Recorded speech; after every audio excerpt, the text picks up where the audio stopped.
Have you ever assumed someone wouldn't be capable enough to fulfill a role or job and been proven wrong? Or does a gut feeling about someone's fit or capacity usually prove true? Does that question make sense? Say it one more time. Have you ever assumed like this person's probably not going to be capable enough to fulfill this particular role or job, and then you've been surprised, proven wrong? Actually, they can. Or does a gut feeling about someone's fit or capacity usually prove to be true for you? I will say something that I think is really important, that I think gut instinct is really important, but you can't rely on it anymore. Mm-hmm. In these days that we're living in, you have if we could just talk about a hiring process, let's just talk about the organization and a hiring process. You can't just sit across the table with somebody and like, man, they look cool.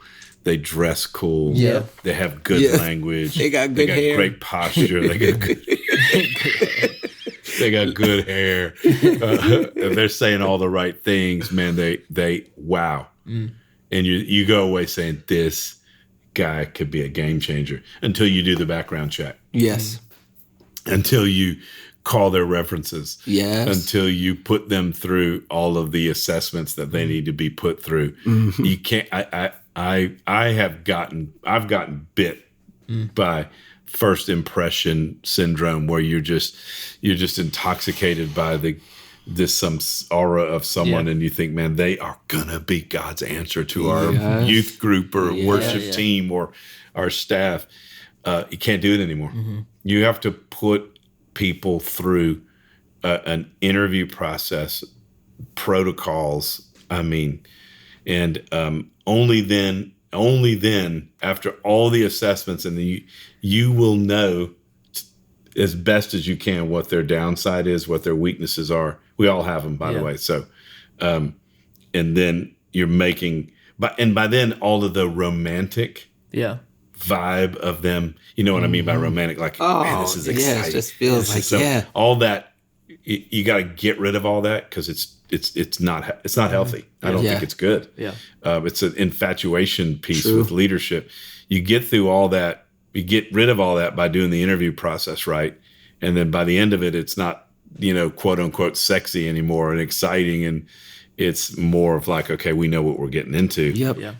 Yep. So I probably didn't answer the question. Well, I was going to say, what about the opposite? Have you ever had the opposite happen, where the gut feeling wasn't there, but maybe they went through the process and other people said, no, I think this is right, and you were maybe hesitant, but then it worked out, and you like your I think first both impression. Both of them have happened, right? Yeah.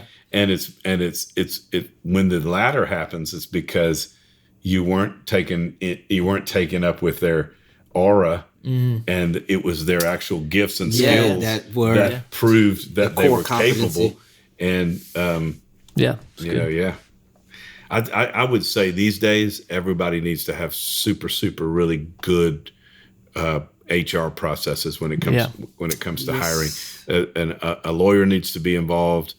You have to have an HR expert involved. You don't have to have those two people on staff, right? But because there's so many resources out there that can help you have all of the processes in place, because it's tough. I mean, it's difficult when you're hiring and when you're transitioning people off the team, when you're having to let somebody go. Very difficult. Very, very. Both of those are extremely difficult processes that need to be.